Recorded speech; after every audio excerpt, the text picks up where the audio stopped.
Well, hello everybody. Today we're going to do something we haven't done before. Totally new format of this show.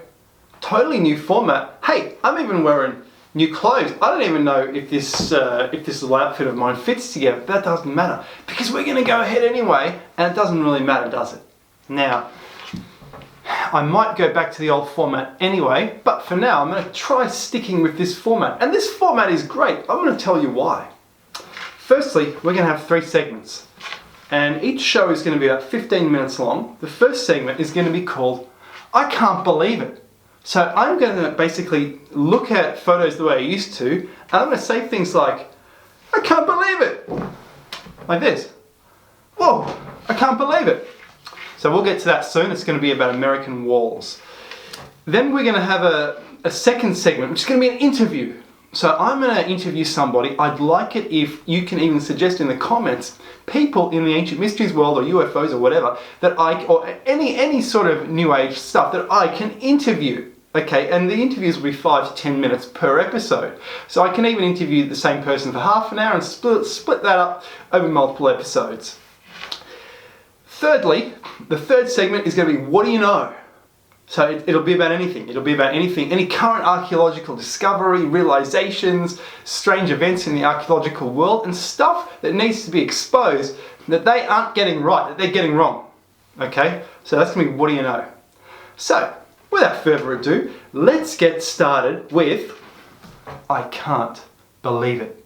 And this has been requested by a patron, Sam of Sanfrancisco. Let's get to it. Ancient walls in America. What's going on with those?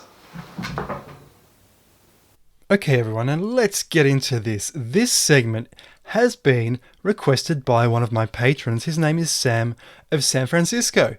And he wanted me to talk about ancient walls in America. And I got to tell you, these ancient walls, they just blew me away when I saw them. And he actually showed me some photos. Did you know that in 1871, the US Department of Agriculture noted that New England and New York State by themselves have 252,539 miles of stone walls. So it seems that someone was really working very hard, and I don't think it was exclusively the colonial Americans and their successors who built these walls. I really don't.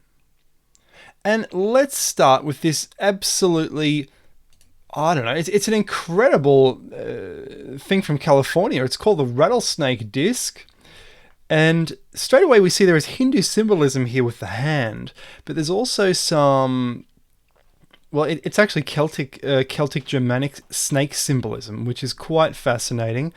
It's a bit of a Ouroboros, a bit of a puzzle. Then it's knotted up. It's like Yogamander, the ancient Nordic snake, and we actually see very similar stuff going on in, well, basically Norway. And do you remember my video about St. Patrick? And I said St. Patrick must have smashed all these up in Ireland, because Ireland is, you know, if you look at the people, they're obviously mostly Viking, except in Dublin. But you look at something like this, they would have had these, but they're all gone. They're all replaced with Christian crosses. So this is how St. Patrick got rid of the snakes in Ireland. This is the only way I think that he got rid of the snakes. And it's the same thing. It's a sort of snake which is knotted up on itself, tied up. I mean that's what we see here. So this is a Viracocha artifact. And now the walls. This is Arran Island in one of the Arran Islands in Ireland. So Arran, Iran. You see, it's the same word because these are the Aryan people who built these when they came over from India. And you see there's massive walls here. It's absolutely remarkable. And this wall going down here, this is what an Irish wall looks like. So now let's look at the American walls. And this thing here is from California. It's just absolutely extraordinary.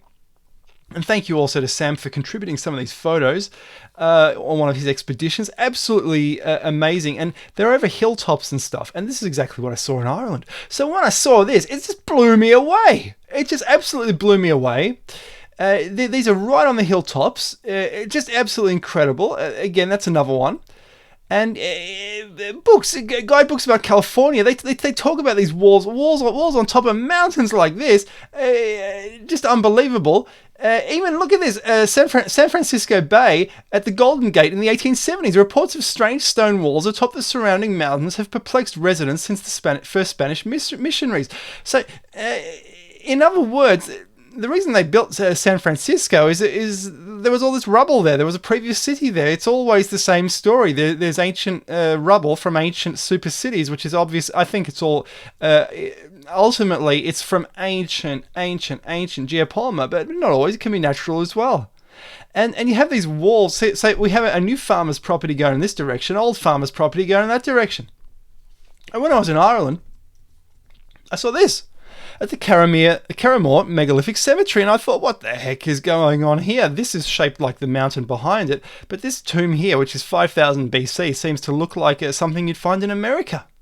So did the Irish go to America? That's me next to it. So it's quite large, and I'm climbing up the mountain, up this trail to get to this even bigger one on top of that mountain there. So going up the mountain, yep, nice sheep, yep, and there I'm on top in a ruined tomb.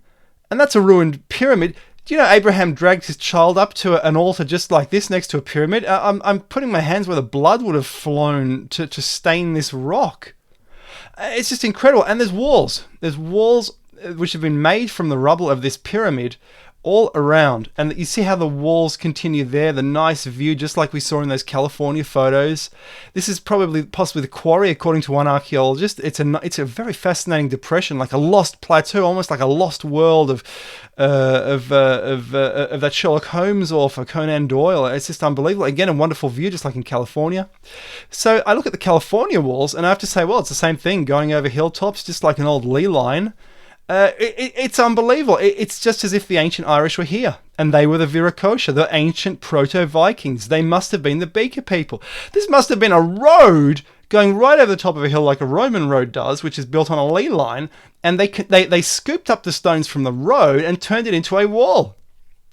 And again, these are Sam's photos. Just unbelievable. You see these photos, these ancient walls here, which would have divided up Viracocha's properties. So it stretches from California to New England. All these walls. So in other words, what I'm saying to you is this: the whole of North America was a proto-Viking settlement, or that the people who were in America were very similar people, and they went to they colonized Europe.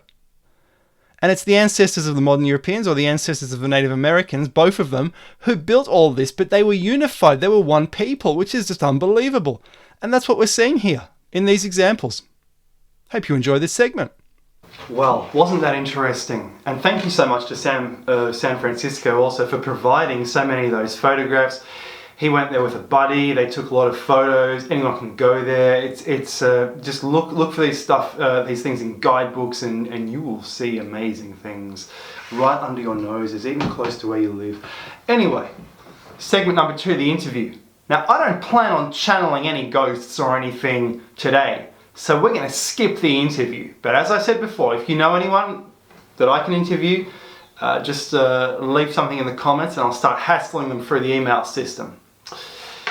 Now, it's time for segment number 3 of this, episode number 1 of this new format. Segment number 3 is, of course, what do you know? Well, what do you know? So, there's some interesting events in the news lately. There's a paper out by the Woods Hole Oceanographic Institute that states that the Atlantic Conveyor is the weakest in 1600 years. Weakest in 1600 years. That's before the Industrial Age. In fact, 1600 years ago, do you know what was going on? The Roman Empire was collapsing. So are we going to go through the same kind of dilemma? I mean, what's going on with the Atlantic Conveyor? I mean, that is bad. That is bad news. They also said that the peak of the Atlantic Conveyor was in the 1850s. And I find that absolutely fascinating, because that's actually the beginning of the Industrial Age. So it shows that nature herself has fostered our civilization. I think with the warm temperatures, I think the reason we have all these warm temperatures lately, well, it's a bit of both reasons. But, you know, human-made, but also the other one. Also, the temperatures were already rising, and that's why we were able to build these factories and industrialize it. This is the thing. Let's continue. Also in the news, the oldest footprints have been found in America. 29 footprints under a beach on an island 60 miles from British Columbia. And they say these are 13,300 to 13,000 years ago. What does that tell us? It tells us a few different things. For starters, they're not the oldest. They could be well older than 13,000 years, but they're using that possibly as a date to get that paper published. And the reason for that is it wouldn't be published if they said it was pre-Ice Age, would they? Because they're still hanging on to the ideas that humans weren't around in America in ancient times. But of course they were around in ancient times for tens of thousands of years, because humans are millions and millions of years old. And it's as simple as that. It's just like what happened in Morocco last year. I made a video and I said that there was a skull found in Morocco, and they are now saying that it's 300,000 years old, but in the 60s they said it was 40,000 years old in order to get that paper published. It's as simple as that. But there's another thing going on. If they got that date right, and I would never say they're skewing the data or anything, no way. But I know the academic world. I know sometimes you have to get a paper published. The other thing is, if it's 13,000 years ago, well, that's the Great Catastrophe, isn't it? Or one of them, one of the last ones. So what's happening there is those two people, and these are a pair of footprints, a mother and a child, or an adult and a child. They were wiped out soon after, because you only get fossilization during a catastrophe. So when those footprints were still fresh, boom, the catastrophe occurred in North America, and that was the end of them. And that's also the end of the first episode. I hope you really enjoyed that. Check out this little segment on my Kindle book. Because of you guys, that has now hit the #1 in 2 different categories on Amazon, which is damn amazing. I'm absolutely amazed by that, and I thank you guys. It's down to you, so thank you so much for having the faith in me. And people are telling me they enjoy that book, so do make a purchase if you enjoy that. Guys, I just want to share this. The Confessions of the Gods Kindle book is now #1 in new releases in occult unexplained mysteries. That's right, in the entire category of occult unexplained mystery, this is now the #1 bestseller. It's also the #1 bestseller in ancient controversial knowledge. And I am just wrapped, and I just want to thank you guys for helping me achieve this. I reckon it's a great achievement. Look, I got this little ribbon on my Kindle. #1 new release. Wow. That's it. And by the way, if you don't have a Kindle, you can read it on your phone with a Kindle app. Okay guys, that's the end of the show. Thanks so much for watching, and bye-bye.